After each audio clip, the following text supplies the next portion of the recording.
Hello. Hi, everyone. We are back. I think we had given people time enough to join. So let's start the webinar. Can you see my screen? Yes, you can, right? Yes, we can. Perfect. We can. I think now I can go further. There you go. So those are the things we're going to speak today in this presentation. So this is our expat letting team. I'm Diovana. I'm from Brazil. I've been in the Netherlands for about 15 years, quite a long time. I work in the letting. I'm a letting consultant and also a buying specialist and a rental specialist as well. So being in this company for almost 6 years, which is quite nice. And I have today with me my amazing colleague Lilet, and someone that I can also call as a friend. So thank you for being here and for helping me out today. Oh, thank you. Thank you for hosting. Well, I look after the Amsterdam area. I've been with the company for over a year and a half. I was actually a rental consultant, so I do know a lot in terms from the tenant's perspective, what they're looking for, so I can advise on both ends of the market as well. Thank you very much. And we have Kimo. This is the founder and CEO of the company. He also deals with our clients, especially when you're too busy. So let's move a little bit further. This is a bit why we like to do this, and we always like to, especially to landlords, we like to let them know that we actually care. There is something in our company that we are very proud of saying, that we believe that everyone deserves to feel at home. It doesn't matter who they are, where they're from, and how do they look like. So we also use that for our letting company, and we are very transparent about everything. We like to make the whole process of letting your property an experience for you as a landlord and also for tenants, of course. And they treat your home as they would make the tenants treat your home as they would treat their own properties. We have a very large network, so we work with a lot of relocation companies, so we are able to let your property be seen out there for more people. We also continue the support after the property is rented out. We have an option that we also do the maintenance of the property, and in any case, we do give you a 2-week support after the property is rented out. And yeah, so we like to make everyone to feel at home and also understand the whole process on both sides, tenant and landlord. I find that very important, especially because a lot of tenants have too many questions. They're not going to answer, and that can be they not get answered all the time, and that can be a problem for you as a landlord as well. Let me move further. So those are the areas that we are operating at the moment. So oh no, come back to me. Yeah, there you go. Amsterdam, the Den Hague area, Rotterdam, and also the Eindhoven area, the south of the Netherlands as well. I'm, for example, here in Eindhoven. My colleague Lilet is in Amsterdam, so she does Amsterdam, Den Hague, and I do Rotterdam and Eindhoven. So we are all around looking for properties, letting properties all over. And of course, that also goes with for the cities around, right? So the cities around Rotterdam, cities around Amsterdam, Den Haag, and all the cities around Eindhoven as well. Lilet, would you like to take over this one? Yeah, sure. So our process, what we normally do, you book an appointment with us at the end of our presentation. There's a Q&A code. You can book an appointment. You can tell me a little bit about your situation, or us, I should say, about your property, whether we can sort of assess, we can help you. We will, and then the next step is we'll come to your property. We'll do an intake. We can also, during the intake, give you advice on obviously how to best prepare your property, whether you're going to have your property furnished or unfurnished, to make sure that your energy label is up to date. We also have an inventory as a guide. So if you wanted to have your property furnished, we can send you that as well. And then during the intake, we can also take photos of the property. Then we will list it and promote it. And as Diovana said, we work with a large network of estate agents as well, and relocation companies. So, and then we advertise through our sister company, Expat Housing Network. They have a large pool of network companies that they work for. So we advertise internally as well as advertising through per areas. We will conduct the viewings. Obviously, we'll notify you on days when the property is available for viewings. We will, again, before inviting candidates to view the property, to make sure that they fit in the criteria that we discuss in the intake of criteria that you're looking for in terms of tenants for your property. We will support you in contract and the handover. So we'll draft the contract, send it to you, make sure that all the details is correct. We will talk a little bit more further in the presentation about the different types of contracts. We'll make sure that payment is made before the keys is handed over. And then we will also assist with the check-in and do a full check-in report of the property, which will be sent to you and to the tenant. And if you choose, we have two services. So we have the property management and the tenancy placement. You can have the two different products. So you can also opt for not have property management, but if you do, with property management, we look after everything from making sure that the rent is paid on time, and if we are also the point of contact for the tenant.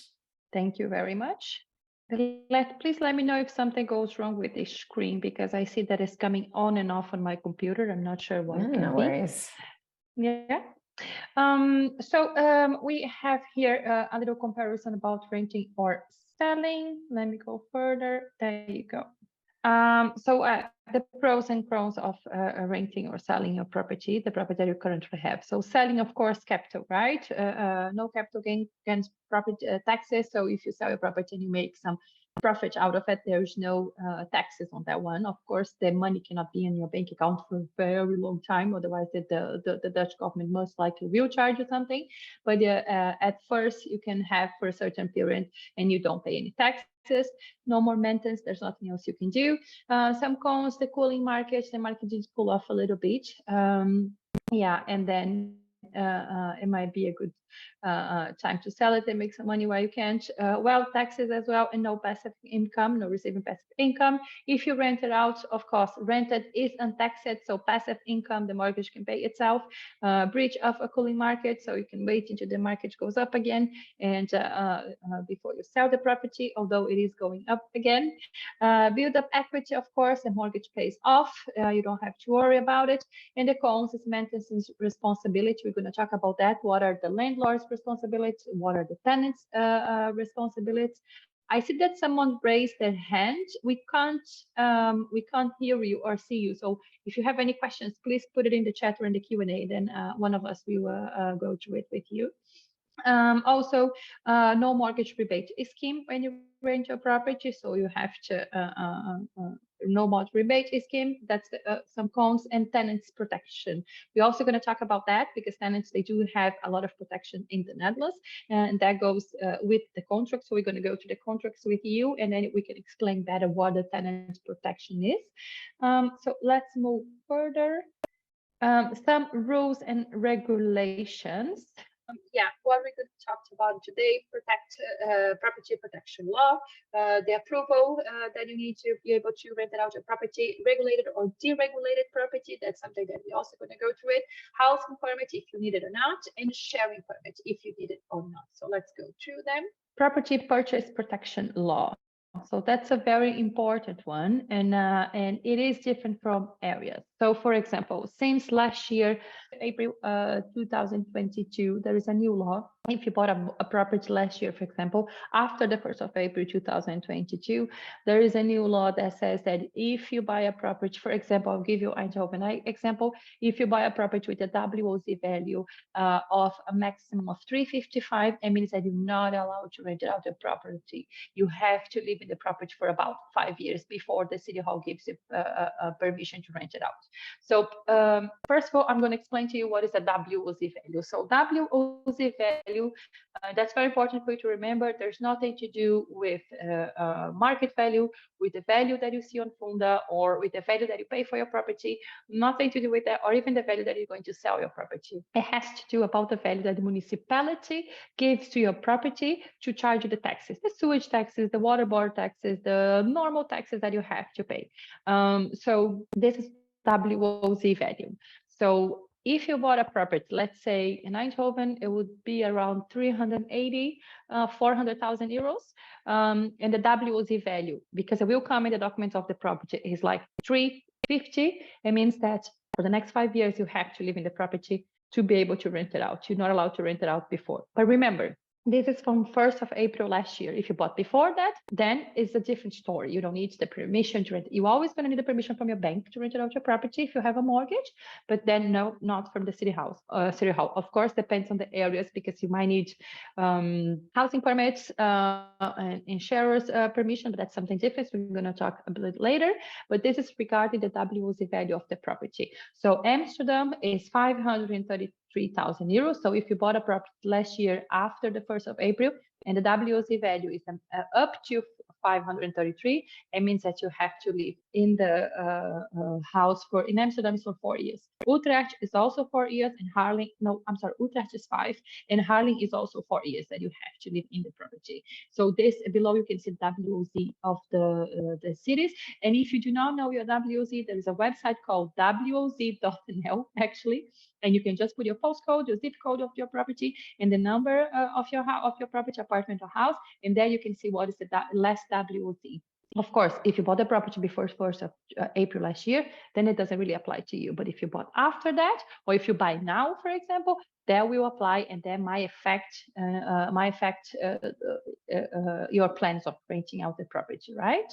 So let's move further. Some approvals. So a mortgage provider, they own the property, right? The provider, the lender, did you choose ABN, Rabobank, or any other ones? They are the owner of your property or paying off monthly the money back. So the approval is a requirement. It is mandatory that you have permission. There are, of course, your mortgage deed is unique. So every process is different. So for example, I have seen process that if people go abroad for a year, for example, for an assignment. Let's say they have an assignment in another company in Singapore. You work here in the Netherlands, and your company sends you to Singapore for a year. There's a contract, there is everything. So if you show that to the bank, it might be that the bank allows you to rent it out the property for a year, for example. But most of the banks, yeah, you do need to request a permission for that, and it's all going to state on your mortgage deed. So it really depends what kind of deal you close when you did your mortgage. So that's something that you can ask your mortgage advisor or call your mortgage provider to see what are the regulations on your personal deed, on your own deed from your own house, to see what were the agreements when you sign it, everything. The type of contract is important, of course, also for the bank, also to know what kind of contract you use for your tenant, again, because of the tenants protection law. Tenants are very protected in the Netherlands. So there are 3 types of contracts. We're going to talk to them further. And then the bank wants to know which one you're going to use, because then he knows that the tenant will be more or less protected. That if something happens, it will be more or less difficult to make the tenant leave the property, for example. Also, owner association. If you own an apartment in the Netherlands, most likely 99.5% that you have an owner association, a VVA we call that. You pay monthly payments to that association, right? So a lot of PVAs, they do also need an approval. So check the bylaws and see if it is possible. And I have helped one client to buy an apartment here in Eindhoven area. It was in Eindhoven, it was around, and it did come to the bylaws that they were not allowed to rent it out the property for the first 5 years they were living there.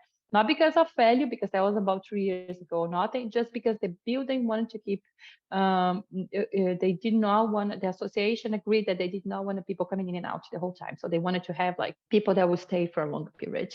So check your bylaws to see if you are allowed from your owner association to rent it out your property. Let's move further.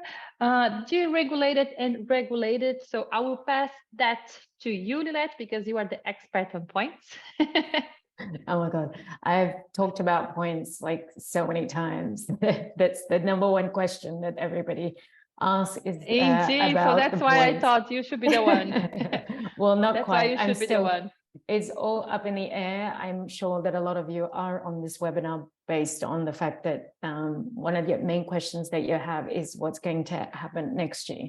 So at the moment, currently, so maybe I should explain what regulated and deregulated. So regulated are properties that's under 149 points or less, and deregulated is obviously falls under the properties on the free market. So any properties that's under 149 points, there are rental restrictions. So the points are rewarded based on the size of the property, the WLC value, the energy efficiency, so what label your property has, and luxury fittings. So whether you have a bath, the surface space in your kitchen, if your toilet is not on the wall, is on the wall as opposed to on the ground, those add value to points to your property. Now, the limit at the moment is 185 points. Next year, they're trying to propose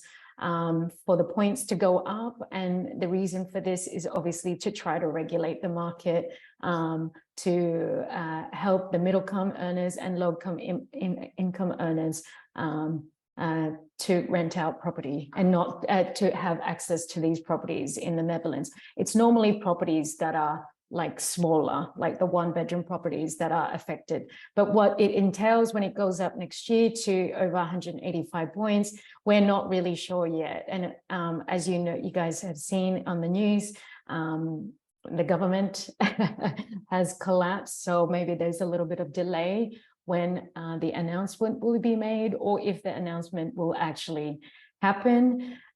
So yeah, at the moment, it will buy you time in terms of what's with your property. And so we say it's probably the best time to actually go into a rental contract now before everything changes. But we're not sure what's going to happen next year and what it means, whether it's going to be rent restrictions.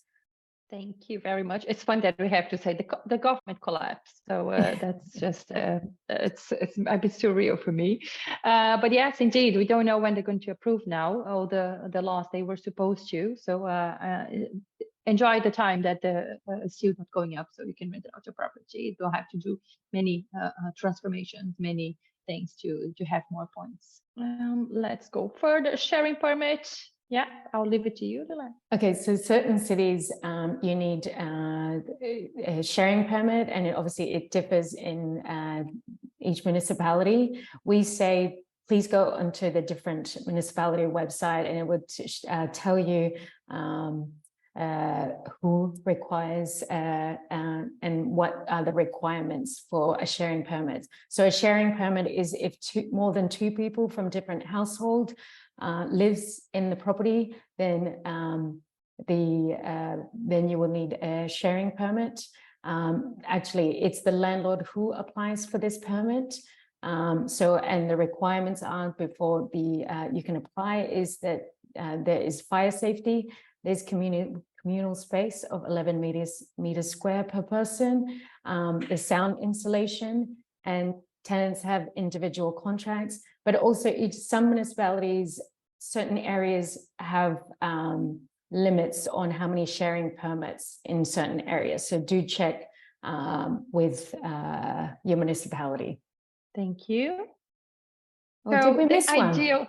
Oh, did we? Wait a The sharing. Oh, we did the how. Oh, okay. No, it doesn't matter. Don't worry. No? Okay. The ideal tenant. So that's okay. The ideal tenant. So let's talk about what would be an ideal tenant for your property, right? So what kind of a household, a family, a single couple, or sharers, for example. If you wanted to have pets or not having pets, what kind of income, of course, based on the rental value, of what kind of contract as well, if it's a temporary contract we'll do, if it has to be indefinite, and what else you can talk about it, about the property. So it's very much that we know all the information, of course, to be able to find the correct person for the property. And that's why the viewings are very nice to conduct, because we can see and we can feel and we can talk with maybe your future tenant and see how things will proceed in the property. So for us, it's very important that we have all of that clear, and we find the perfect one for your own property. I think the page that I was confused about that was missing is the housing permit. I don't know why it's not. I do apologize, everybody, that there was another one. So a housing permit, this time it's the tenant that needs to apply for this this permit. Again, each municipality is different. For example, in The Hague, any properties that's 187 points or less, the tenant needs to apply with the municipality for a housing permit, and to qualify, they have to earn 61,000 or less, for example, and then for a couple, it's 77,000. But again, each municipality is different in terms of what their requirement, if you need a housing permit or not. Yes, it differs per municipality really, and per areas, because it's not all over Den Haag, for example, it's just one specific area. It's the same in Rotterdam. Yeah, it's not for the whole city. For example, in Rotterdam, it's the same. It's not for the whole city. It's from a few neighborhoods. So in that specific neighborhood, everyone that we rented out the property need the permit, because they have a maximum of income that you are allowed to rent out the property. Cap. If you earn much more, they won't get an income cap. And then if you earn more, they won't allow you to rent it out. They won't allow your tenant to get the housing permit. Although you can choose a tenant, but they won't allow the tenant to register the property, for example. That's for you to understand. Thank you so much. I don't know where the slides went, so maybe we can add them after the webinar, and then they can receive the correct one with all the slides as well. And then if you have questions, you can always ask us. There are 3 types of contracts in there. Well, there are a few more, but the ones that the people use the most, it's ABC, we call them. So let's go to each one of them, and then you can understand also why the bank needs to know to give you the permission to rent your property. So model A, we call it's indefinite rental period, which means that it's a minimum term of normally it's 12 months, and after those 12 months, the tenant has protection. So, well, they have the protection from the start, though, but after the 12 months, it becomes, it is an indefinite contract. So you don't have a maximum period. So the tenants can stay in the property as long as they want, literally as long as they want. So it protects the tenant as this is the one that the most protection that a tenant can have is this one. A model B notice period is also a 1 month calendar, and of course depends on if the house is furnished or unfurnished. We will discuss with you how many deposits are necessary for that, but normally it's 1 deposit for furnished, unfurnished, and 2 deposits for unfurnished. But we have seen different things as well. Model B is a very common one in Amsterdam area, for example, Den Haag and Rotterdam. So here in Eindhoven, for example, the Model B is still a new thing. They don't use it very much, but we are seeing more often. It's more common here to have Model A, because also the landlords, they want to have a bit more secure that people will not leave at the first 12 months, because you're not allowed to. It's a minimum of 12 months. So they can't leave in the first 12 months with the most, but after those 12 months, it becomes completely indefinite. So which means that they can leave whenever they want, or they won't leave at all. So with Model B, it means that the tenants can only stay in the property for a maximum of 24 months. You can also request a minimum of period for this one, but the tenant has no protection. They have to leave after the 24 months. But one thing that's it's like a con in this case, is that the tenants can also leave the property at any time. They have 1 month notice, and then after the minimum period, let's say 2 months at minimum, they can leave every month for the period of 24 months. So just so you know, it cannot be extended. This one, the Model B, let's say after 24 months, you like your tenant very much, and you say like, well, you can stay for more 24 months. That's not possible. With this contract, you have the contract will become automatically a Model A, so it becomes the indefinite period. So all your tenants moves out, and you get a new tenant to keep with a Model B, or the contract will become a Model A, indefinite rental period contract. And with the Model C, it's a temporary rental period. It's a max also of 24 months. You can request a minimum term. You do have to state that you're going to be returning to the property. So we use this very much when people go abroad for a sabbatic. We actually have a client right now in Eindhoven that is going to a sabbatic, but they're only going to be away for 10 months. So in the contract will come, there's a minimum and a maximum period of 10 months. It can't be extended because they are coming back to their country. They're coming back to their house. If they want to, they could extend, but then they have to stay abroad, of course. Also notice a period of 1 month, depends on the agreement of the minimum term, of course. But yeah, this is a very common contract when you have an assignment in another country or you're going to travel for a certain period. So you can use a Model C. It gives a little bit, it's the one of the contracts that the seller can, the seller, the landlord can actually add some clause that protects the property and the whole situation a little bit more. Sorry, I was just going to interject. I think a lot it. of the questions that's coming up on the Q&A, I'm actually not answering them on purpose because I think everybody has this similar question that I think it's better for us to share. But just going back to the previous one, Diovana, someone asked about so basically what's on the news at the moment is the proposal to get rid of the temporary contract. And this is because a lot of landlords obviously are choosing this because then they can raise the price, because as you guys know, the rental market, there's not a lot of properties available. So there is this overbidding happening at the moment. So the government is trying to propose to get rid of the Model B contract, but I don't think this affects so much the Model C contract. So this will still exist. It's more the 24 months period, because obviously I know certainly with a lot of our clients, it's more the fact that, you know, because tenants are so well protected, they choose this as a trial period to make sure that they're happy with their tenant before going into a Model A. But according to the government, a lot of agencies are using this so that when the end period ends with the Model B, they can raise the price, you know, with the rental period. Again, this is still a proposal. It hasn't been confirmed yet. Yeah, so far it's just a gossip, right? And anyway, the rental will go, you are allowed to raise your rent once a year. It's going to be in the contract as well. Well, depending on inflation as well, but the government will stipulate how much you can raise it up your rental. But yeah, I imagine that it might be a difficult decision. So let's talk about the responsibilities. Who is responsible for what? So minor and major repairs. Well, we're going to go through each one of them. But minor and major repairs, for example, anything that is above 50, 70 euros, it is the responsibility up to 70, I would say. It is the responsibility of the tenant to pay for it. For example, a light bubble, those kind of things. But anything above that, maintenance of the property. Of course, if the tenant did not break things by himself for some reason, then it is a responsibility of the landlord, of course.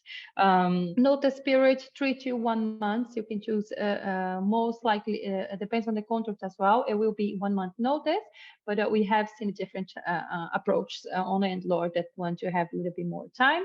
There are the VVA responsibilities. They are the landlord to keep it up with them. So if you have an apartment, you rent it out to your property, and the tenant, let's say it's making a lot of noise in the building or something like that, the PVA will contact you as a landlord, and you're going to be the one that's going to have to talk to your tenant, not the owner association that will talk to the tenant for you. And there are some other taxations, property taxes and wealth taxes. That's also the responsibility of the landlord to cover.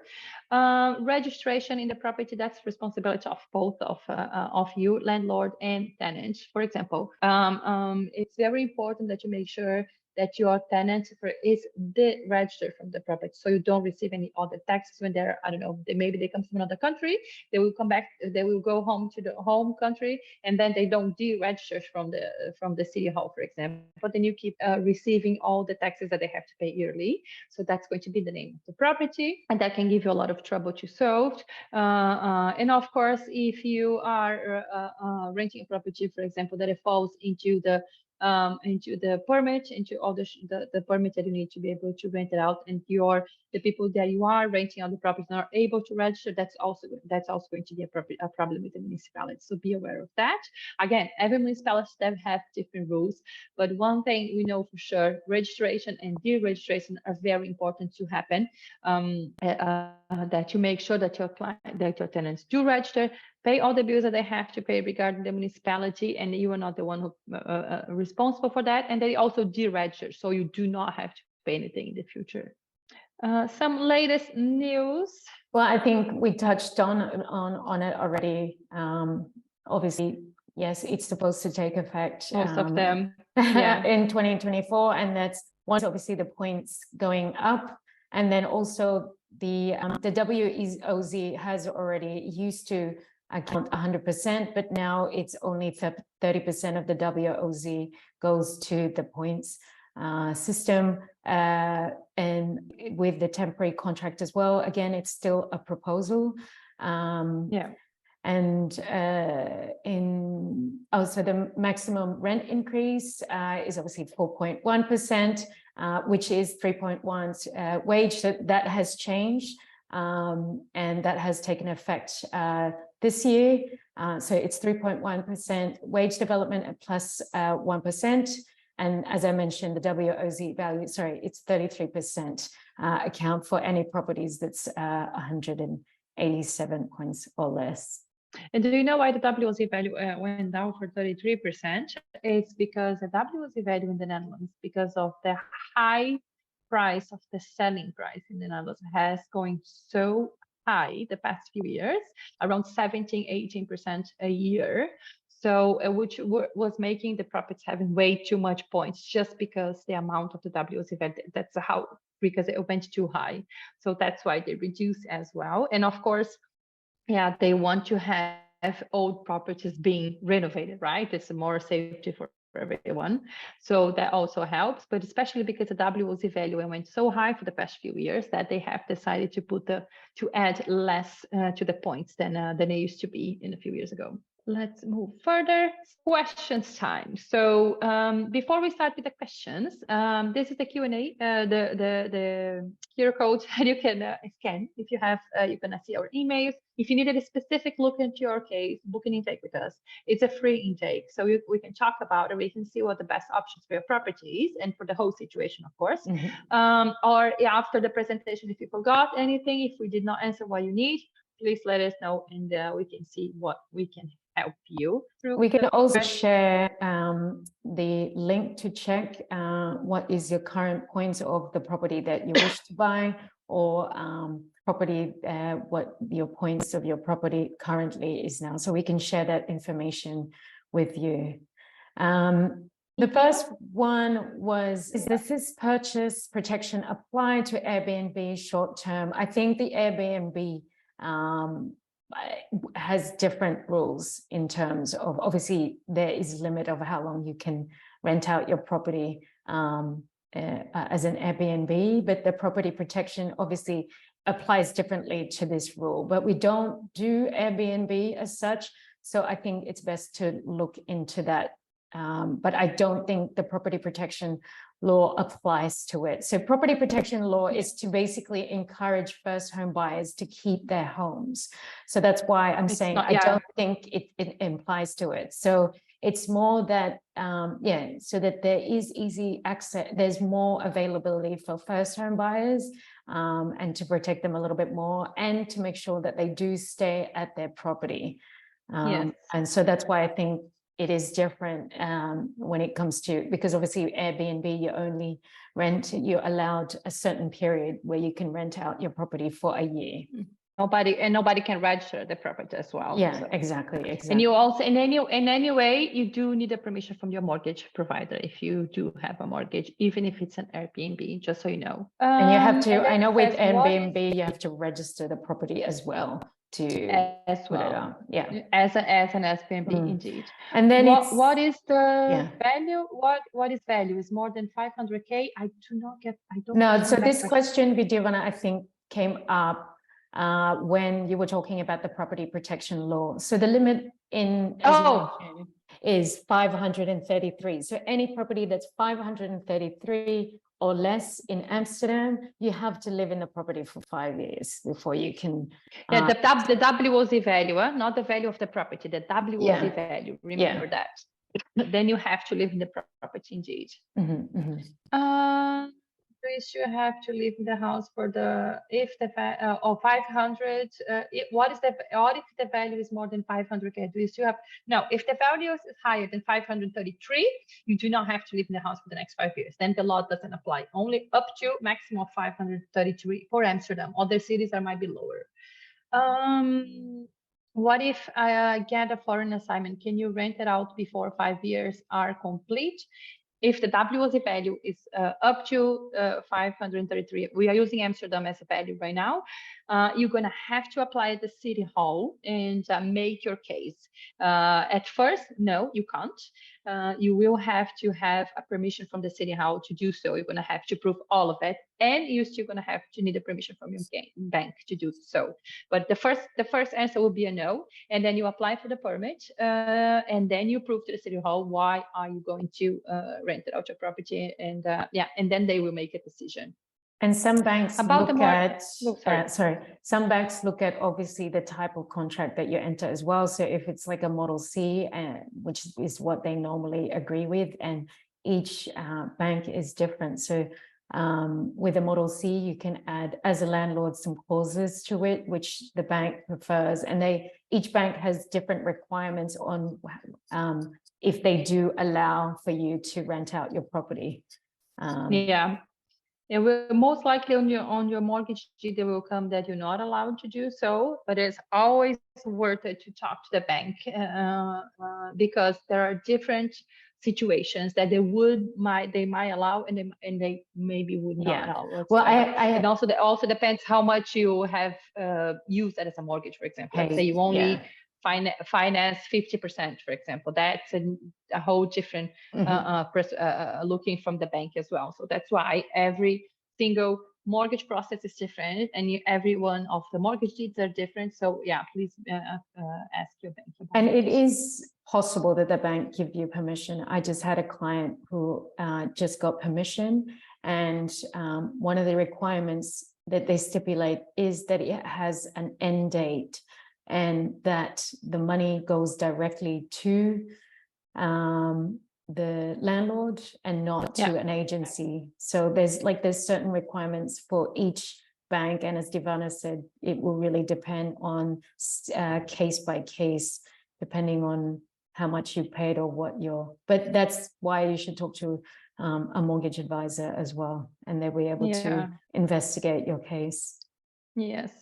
About the mortgage rebate, does this mean that you cannot get tax discount for the mortgage on a second house? Yes, you can't. It's only for one property. It cannot be for a letting property. It has to be for a buy-to-live mortgage. If you have a buy-to-live process, then you do not have any rebate, and also transfer taxes are 10.5% of the purchase price. It doesn't matter how old you are, doesn't matter anything. The rule is the buy to let 10.5% as transfer taxes and no tax rebate whatsoever, just so you know.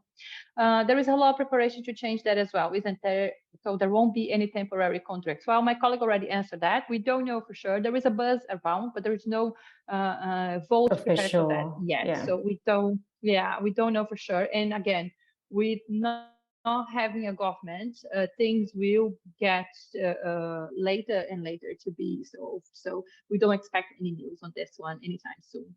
Model C, if you come back to the country, but you still want to rent it out, can you? Well, you can. It really depends. Go for it. Oh, I was going to say, if you already have that pre-existing, the Model C contract can be repeated up to 3 times. So if you come back and you want to extend it, you can extend that existing contract.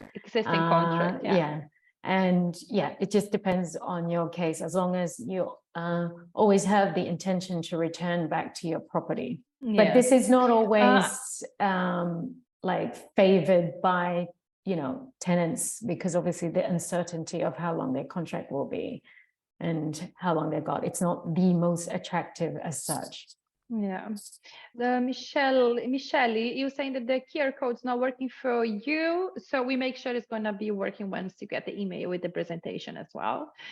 If there is no tax on rent income, what is the wealth tax?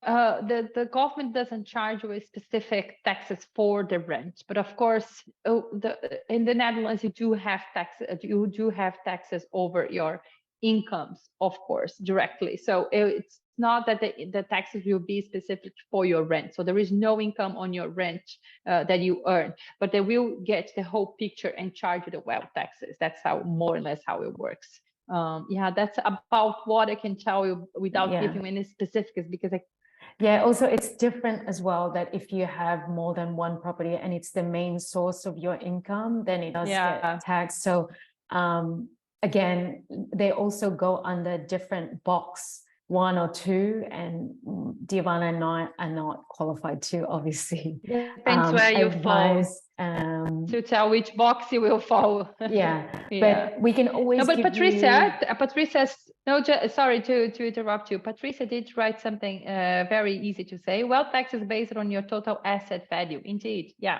that's how it goes. So it's a total picture, and then you'll be charged the taxes. So it goes into box 3, she said. So there you go. She's way more bold than we are. We don't want to say those things because we don't want to be reliable for. But there you go. Thank you, Patricia. Appreciate it.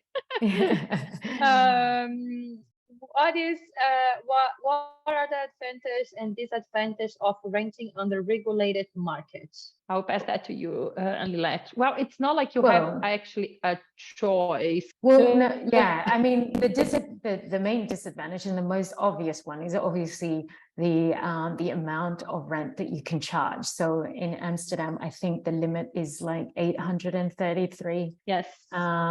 So it really is, it means that it's regulated. So the disadvantage as well is obviously depending on how much your repayments on your mortgage, it doesn't completely cover it. And bearing in mind that when you do rent out your property, you have to have, whether you rent it furnished or unfurnished, you also need to get insurance on your property. And also, again, you will have to speak to your bank because obviously the value of your property is a little less when you rent it out as well.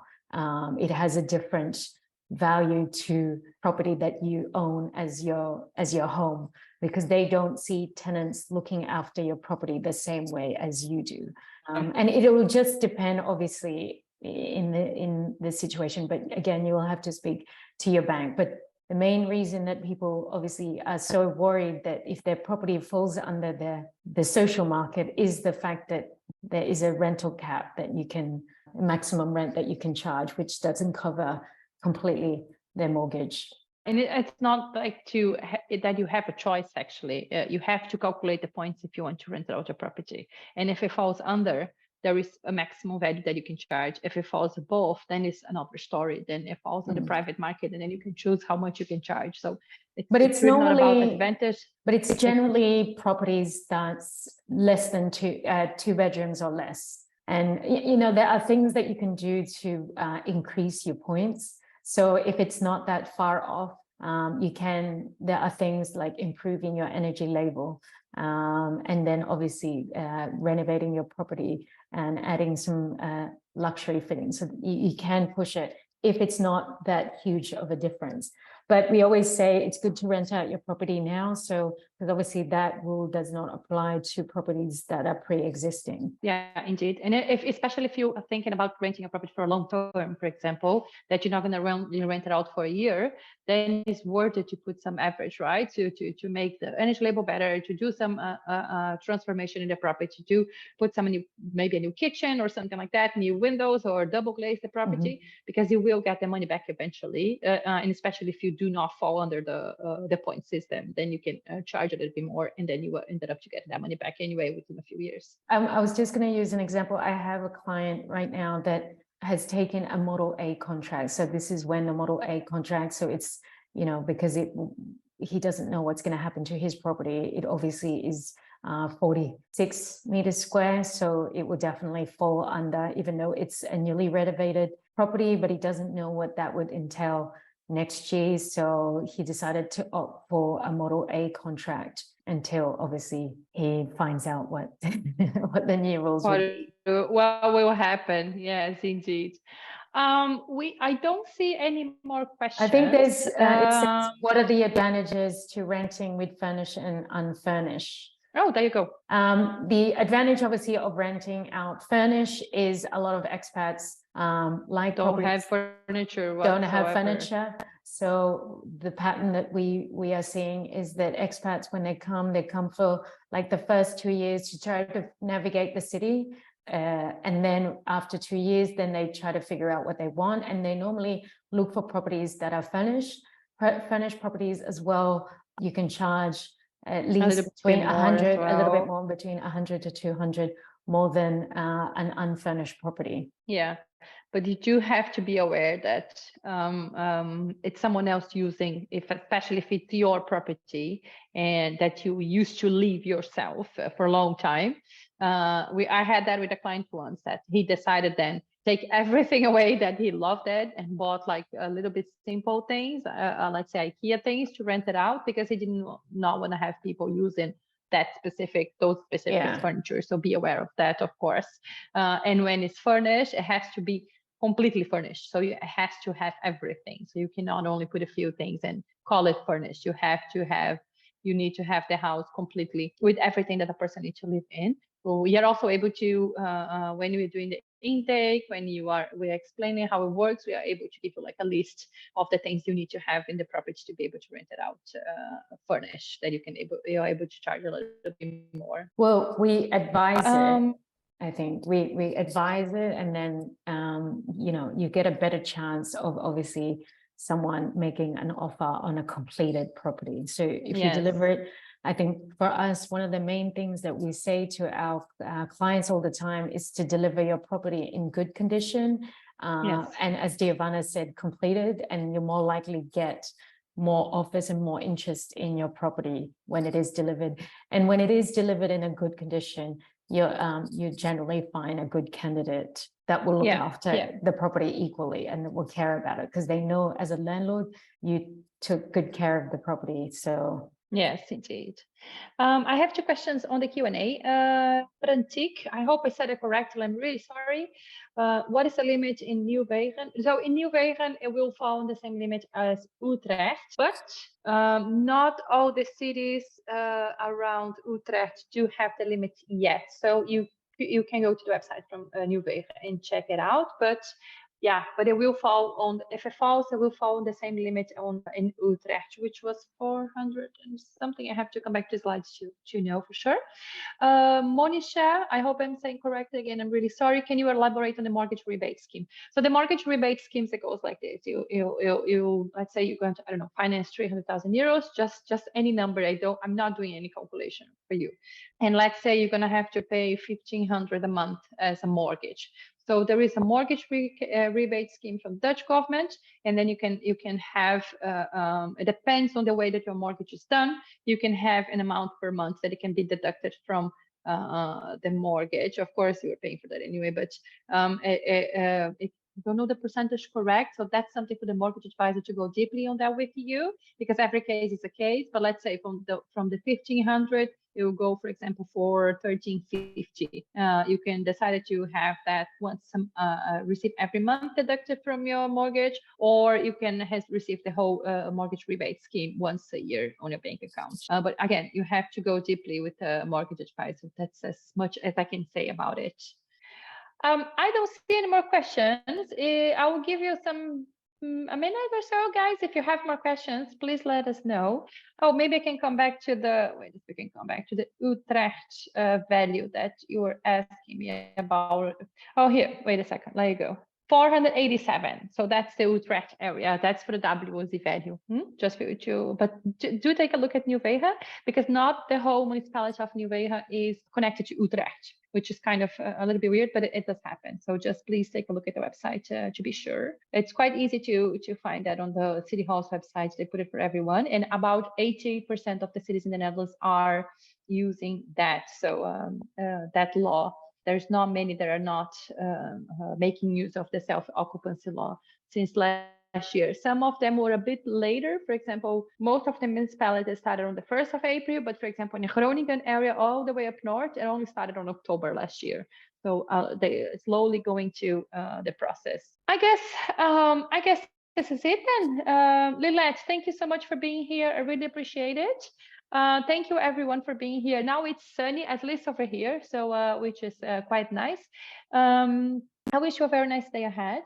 No, oh, sorry. It is here though. I wish you a very nice day ahead, and thank you. I hope to see you all. Bye, Lilet. Everyone, thank you for coming.